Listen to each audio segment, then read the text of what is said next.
All right, we're here in the kitchen today and we're going to do something a little different, which we have a lot of here recently. You know, we've showed you cannon fish, we've showed you striper linguine, and we've also had lasagna. There's so many things you can do with fish, and every one of you have responded positively to that. So many people think you can just do one or two things with fish. There are so many ways you can use it. Now today, I have got my striper from 2012 that I've labeled right here on my freezer baggie. I've just got I don't know, 1.5 pounds maybe of that. And here's what we're gonna do. First of all, I'm gonna obviously dump the water out. I'm gonna take some olive oil and I'm gonna put it on a cookie sheet along with aluminum foil. Obviously, you wanna make as little mess as you possibly can. This way you don't have a pan that you have to really wash and take care of.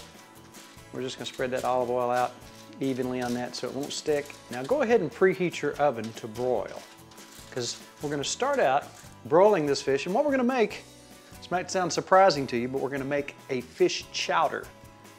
Now a lot of people love chowder. They go to the restaurant and you order your clam chowder and it costs you $5 for a bowl. Now you've had good clam chowder and you've had so-so clam chowder. And let me tell you what, I think you'll be surprised with this particular recipe. Now, here's what I've got today, because you all make me do this. A measuring cup. You want to know exact measurements. Now, here's the deal. I never measure when I cook very much. I measure the taste. The more you cook, the more you're gonna find out that you have your own taste. You can add a little bit more of this, a little bit less of that. Let's get our fish out, rinse it off, pat it dry. Now we got some fairly good sized stripers, so I'm gonna cut these into manageable sized pieces because they're gonna all be chunked up to go in this chowder anyway.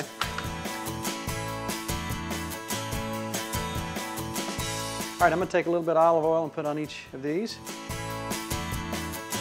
Now I have behind me boiling about 6 or 8 potatoes, small potatoes, and I peeled them. I boiled them for about 20 minutes. I'm gonna get good and soft. This recipe here, it looks pretty involved, but it doesn't take that long once you get everything set aside. Obviously, start your potatoes boiling early, because that's gonna take at least 20 minutes to get them like you need them. So those are boiling in the background. Got my fish rinsed, got them on olive oil, on aluminum foil. Now I'm gonna take some Old Bay seasoning.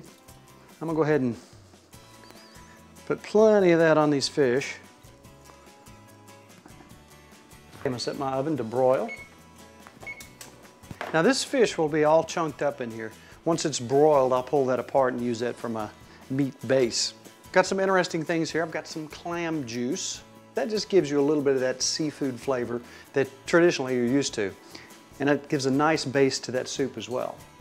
All right, while I'm waiting for my oven to heat up, I'm gonna cut me some onions. I've got 2 medium-sized yellow onions. I like the yellow onions. And I'm gonna cut those into medium-sized pieces.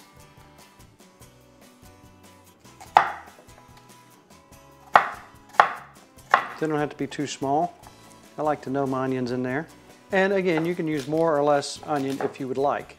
I think onion really in this recipe really gives it that flavor. Now, you know if a recipe starts like this, it's bound to be good.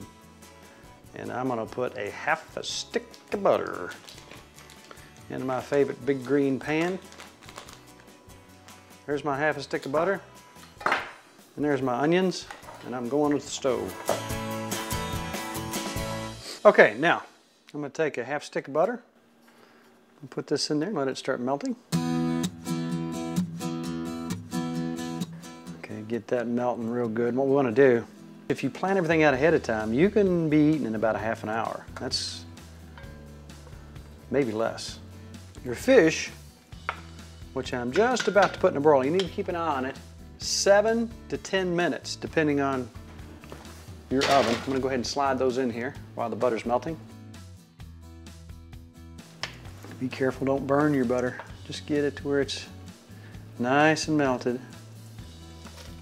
This may seem like a lot of onion, but it really pays off taste-wise in the end. And if you don't want to use that many onions, you can scale it back a notch. But again, those are 2 small to medium-sized onions, and I left them fairly large.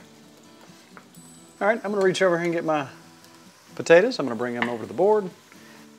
Now again, having your potatoes already soft, makes your recipe come together quicker. Now I'm just going to cut these up, kind of cube these. These are going to come apart in pieces. It doesn't matter, it's just part of all the stock of this soup. They're already cooked, they're already ready to go. So there's what we want right there. All right, now you look, those onions are starting to get nice and brown on the edges. You don't want to burn them, you don't want to get your butter too hot. Keep stirring them so you can just about see that they're nice and soft. My onions are there. I'm going to take me 3/4 cup of white wine. I like a Chardonnay. I'll pour in there. Let that cook down just a little bit.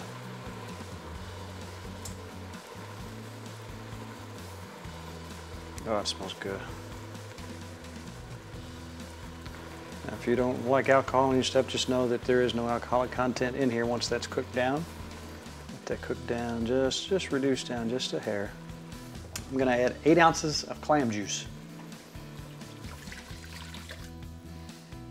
Stir that up. Let that get to boiling. Looks like my fish should be about done. Of the broiler. Chunk this up real good. See how it just falls apart into perfect chowder sized pieces. All right, now I'm gonna start putting my potatoes in. Just gonna grab them, kind of chunk them up, make sure they're all together. This is gonna really thicken things up. And again, your potatoes will, after we let them cook, they'll just kind of dissolve in there and give it a nice thick consistency and add obviously to the taste. Here's where we come in with our half and half. You can use heavy whipping cream if you like. There's 1 cup. There's 2 cups. Starting to look like chowder now, isn't it? And there's 3 cups of half and half. Now it's looking chowdery. Let's mix that up a bit. I'm gonna put a dash of sea salt in. If I had to guess exact measurements, I would say a ½ teaspoon. Now I'm gonna come back with enough pepper just to cover the top.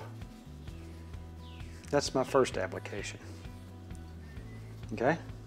Now, there's one special added ingredient, and that is some good old Philadelphia cream cheese. I'm gonna take 4 ounces and just put it right on in there. Turn it up and get a little boil going here, just a slight, well, you don't want to burn anything here. Now at this point, you got some good flavors going on here. And now I don't have my pepper on the top like I used to, so I'm gonna come back with my second application. Just covering the top again, and I use the heavy ground stuff, restaurant grade. And now I'm gonna come back and I'm gonna add a dash of Old Bay seasoning, probably a ½ teaspoon. Now remember, we've got some on our fish that cooked as well. I'm gonna add just a little bit of bay leaf, just a hair. And I'm gonna take a tiny bit of thyme, just a dash of thyme. I mean a dash. There's my dash. Stir that in. I'm gonna put just another dash of sea salt in here. Let's say a ½ teaspoon. And you know what? It's just me. I like my pepper. It's my third application, just a dash on the top. We've got a good boil going here. I've got most of my cream cheese has dissolved. You see it's thickened up a bit. All right, one last thing. I like to keep some fresh spices right outside, so I'm just gonna grab me a little bit of parsley here, just a hair. There we go. I'm gonna take that inside and sprinkle that on top. Right off the back porch. And a few oyster crackers, if you like that sort of thing. And let me tell you what, all I need is a spoon. Now look at this, look at the consistency. See that right there?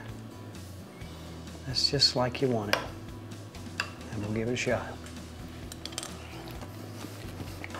I don't want to sound like I'm ringing my own bell, but ring-a-ding-a-ding, this is good.